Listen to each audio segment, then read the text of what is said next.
नमस्कार, प्रणाम। मैं हूं आपके साथ सुनील बॉबी और आप इस समय देख रहे हैं अपना खास कार्यक्रम बिहार समाचार, जहां बातें करते हैं बिहार की, खबरें होती है बिहार की।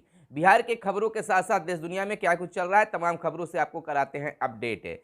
बिहार की बड़ी खबर आपको बता दें कि बिहार में इन दिनों राजनीतिक सरगर्मी तेज है। एक तरफ महागठबंधन अपना पैठ बनाने में है, वहीं भाजपा भी बिहार में मजबूती से पेश होने की कवायद में है। और इसी बीच कुडनी उपचुनाव को लेकर भी सरगर्मी एक बार तेज हो गई है।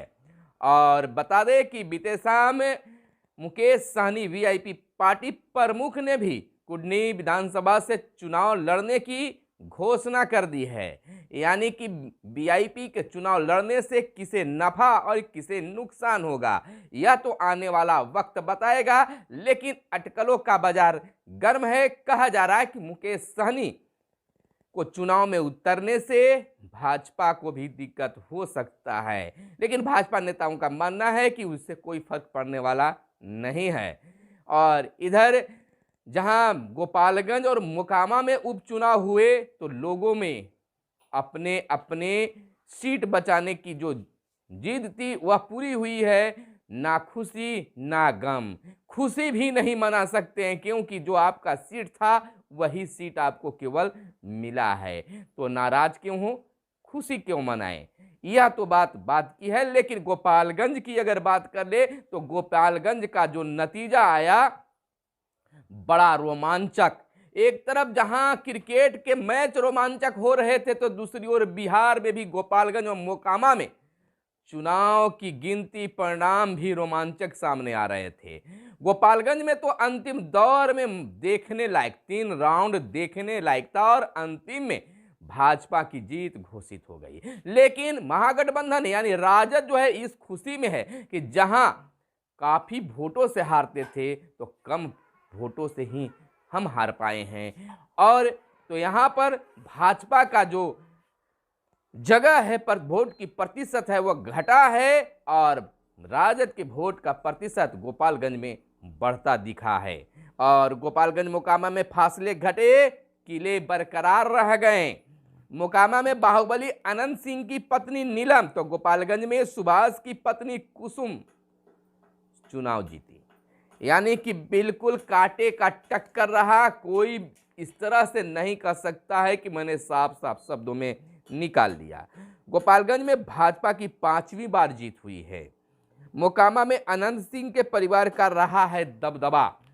यहां यह भी माना जा रहा है कि अनंत सिंह के कारण ही यह सीट बरकरार रहा है। तो इधर हम बता दें गोपालगंज विधानसभा क्षेत्र से कुसुम देवी भाजपा से थी, मोहन प्रसाद गुप्ता राजद से और अब्दुल सलाम AIMIM से थे और इंदिरा यादव बसपा से और नोटा एक बटन था। वहीं मोकामा से नीलम देवी राजद से, सोनम देवी भाजपा से और उपेंद्र सहनी राष्ट्रीय सद्भावना पार्टी से और सुनील कुमार निर्दलीय और नोटा बटन था। इतना था। तो अन्य कितना वोट मिला है यह भी आ गया है सामने। और इधर सोनपुर मेले का उद्घाटन, सोनपुर मेले का तेजस्वी यादव ने कर दिया है उद्घाटन। उप मुख्यमंत्री ने कहा मेले की गौरवशाली परंपरा फिर कायम होगी। बताते चले कि गजाग्रह के बीच संग्राम हुआ था यहाँ पर शैव और वैष्णव का यह मिलन स्थल है। सरकार सोनपुर मेले के विस्तार और उत्थान के लिए हर संभव प्रयास करेगी। सोनपुर मेले की गौरवशाली परंपरा को फिर कायम किया जाएगा। उक्त बातें जो है, यह बातें जो है बिहार के उप मुख्यमंत्री तेजस्वी यादव ने उद्घाटन के दौरान कही है। उद्घाटन के अवसर पर कही गई बातें हैं। वहीं डिप्टी सीएम ने सोनपुर मेला ऐप का भी विमोचन किया है। तो बिल्कुल आप सोनपुर मेला आप घूमने के लिए सोनपुर मेला तैयार हो गया है, उद्घाटन हो गया है। न हंते प्रसिद्ध आलोचक डॉक्टर मैनेजर पांडे नहीं रहे। और चुनाव में प्रत्याशियों की नगद खर्च सीमा घटाने की तैयारी। 2000 रुपये से ज्यादा खर्च नहीं कर सकेंगे अब उम्मीदवार।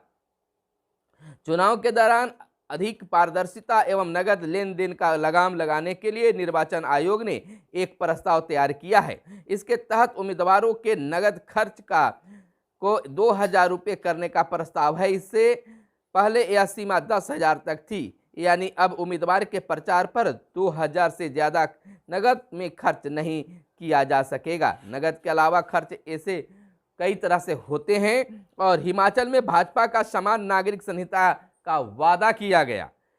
भाजपा के राष्ट्रीय अध्यक्ष जेपी नड्डा ने बीते दिन को हिमाचल प्रदेश विधानसभा चुनावों के लिए पार्टी का संकल्प पत्र जारी कर दिया है। इसमें पार्टी ने समान नागरिक संहिता लागू करने, सरकारी नौकरियों और शैक्षणिक संस्थानों में महिलाओं को 33% आरक्षण देने का भी वादा कर दिया है। और इधर बता दें, संकल्प पत्र में पार्टी ने 11 बड़े वादे किए हैं। महिलाओं के लिए अलग से स्त्री संकल्प पत्र पेश किया गया है, अलग दिखने के लिए। ब्लू टिक के लिए अगले महीने से देना होगा अब शुल्क। ट्विटर पर सत्यापन के बाद जारी किए जाने वाले ब्लू टिक के लिए शुल्क देने की घोषणा की जा चुकी है। आपको बता दें, भारत में इसकी शुरुआत 1 माह के भीतर हो सकती है। ट्विटर के नए मालिक एलन मस्क ने इसकी घोषणा की है। कहा, भारत में 1 माह के भीतर ट्विटर पर ब्लू टिक के लिए हर माह शुल्क देने की शुरुआत होगी। हालांकि भारत में इसका मूल्य तय करने को लेकर अभी तक कोई बयान नहीं आया है, तो ब्लू टिक पर अब शुल्क भी। और इधर हम आपको बताते चले कुछ और खबरें जो आपको जानना जरूरी है। बिहार में इन दिनों जहां राजनीतिक सरगर्मी तेज है, वहीं बिहार में पंचायतों के विकास को लेकर भी हर तरह की कोशिश की जा रही है। वार्ड सदस्य हमेशा यह मांग उठाते आ रहे हैं कि हमें अपना अधिकार मिलना चाहिए, लेकिन सरकार इस ओर फिलहाल कोई कदम नहीं उठा पा रही है। हालांकि वार्ड सदस्य को जहां कहीं काम मिल रहा है और बहुत जगह यह आरोप लग रहे हैं कि हमें काम नहीं मिल रहा है। इधर भाजपा की कुसुम देवी की सिर सजा, गोपालगंज विधायक का ताज, 9 में से 7 उम्मीदवारों की जमानत हो गई है जब्त गोपालगंज में। और महागठबंधन के वोटों में बिखराव से भाजपा को मिली है बड़ी कामयाबी। और इधर हाफ मैराथन दौड़ में पुरुष में रुपेश और महिला में तनु अव्वल औरंगाबाद में आई है। और इधर बात कुछ और खबरों की अगर कर ले तो सिर में चोट लगने पर बेहोशी को नज़रअंदाज नहीं करना चाहिए, यह डॉक्टर साहब की सलाह है। आपको बता दें, उपचुनाव को लेकर कि दोनों गठबंधनों को सबक इतराने का अवसर नहीं है। यानी कि दोनों गठबंधन जो हैं, चाहे भाजपा हो या जदयू हो, राजद हो, जो भी पार्टी हो, जीत किसी की हुई हो, किसी को इतराने की जरूरत नहीं है, क्योंकि कुछ खास प्रदर्शन भी नहीं बताया जा रहा है। इधर राजद की बात कर ले तो विधानसभा में सबसे बड़े दल का दर्जा बरकरार। बिहार विधानसभा में सबसे बड़े दल का दर्जा राजद के पास बरकरार है। 2 सीटों पर हुए उपचुनाव में 1 पर और हासिल कर राजद के पास अब 79 विधायक हो गए हैं। इसके पहले थी 78 विधायकों के साथ राजद की सबसे बड़ी पार्टी थी। वहीं 77 विधायकों के साथ दूसरे नंबर पर भाजपा है और उसके बाद जदयू। सूबे के अस्पतालों में होगी विशेषज्ञ डॉक्टरों की तैनाती। आपको बता दें कि जिले में विशेषज्ञ डॉक्टरों के रिक्त पदों की जानकारी विभाग ने मांगी है। एनएचएम के तहत होगी बहाली, खर्च वहन केंद्र और राज्य सरकार करेगी। सरकारी अस्पतालों में एनेस्थीसिया और शिशु रोग विशेषज्ञ भी भारी कमी बताई जा रही है। 8,000 डॉक्टर हैं सूबे के सरकारी अस्पतालों में। रेफर के सिलसिले को रोकने का खास निर्देश दिया गया है। कुडनी में वीआईपी का नामांकन 16 को होगा और संजय कुमार बने मिशन निदेशक। इंटर और मैट्रिक का डमी प्रवेश पत्र जारी। और 7 पार्टियों को अकेले भाजपा हराई, सम्राट चौधरी का बयान आया है। मैनेजर पांडे के निधन पर मुख्यमंत्री दुखी। और वहीं बिहार संग्रहालय व सरदार पटेल भवन की बारीकियों को सराहा। और कॉमन लॉ एडमिशन टेस्ट 18 को होगा, आवेदक बढ़े। और नीतीश व तेजस्वी पर जनता को विश्वास, ललन बोले कि तेजस्वी और नीतीश कुमार पर जनता को काफी विश्वास है। जदयू का आधार वोट के साथ उमेश का कहना है। बिहार की राजनीति भाजपा बनाम राजद जायसवाल, यानी कि बिहार के जायसवाल कर रहे हैं भाजपा प्रदेश अध्यक्ष की बिहार की राजनीति जो है भाजपा बनाम राजद है, यानी कि जदयू कहीं पर नहीं है। अब तो देखना यह होगा और आप खुद यह तर्क दे सकते हैं, बता सकते हैं क्या यह बात सही है कि बिहार की राजनीति राजद और भाजपा के बीच रह गई है? क्या इस लड़ाई में जदयू अब कहीं पर नहीं है? जरूर कमेंट करके बताइएगा। इन्हें परिणाम एनडीए के पक्ष में रालोजप्पा और लालू नीतीश को जनता ने नकार दिया है। सुशील मोदी का यह बयान आया है कि लालू और नीतीश दोनों को जनता ने नकार दिया है। किस उम्मीद के साथ कहा जा रहा है या आप खुद बता सकते हैं। यानी कि उपचुनाव जो हुए गोपालगंज और मोकामा में, तो दोनों को तो एक ही सीट ही बरकरार हुआ है।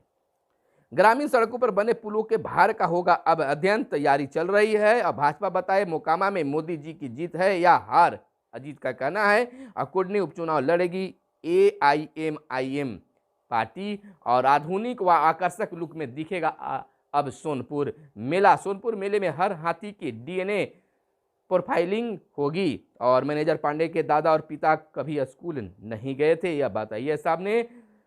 स्वस्थ होते तो लालू भी जरूर आते सोनपुर। तो यह थी आज की प्रमुख खबरें। बस हमारे साथ बने रहिए। अगर चैनल को सब्सक्राइब नहीं किए होंगे तो चैनल को भी सब्सक्राइब कर लीजिएगा। हम आपके लिए प्रतिदिन बिहार की खबरें लेकर आते रहते हैं। फिर मिलते हैं अगले वीडियो में, तब तक के लिए दीजिए इजाजत। धन्यवाद। जय हिंद, जय भारत, वंदे मातरम।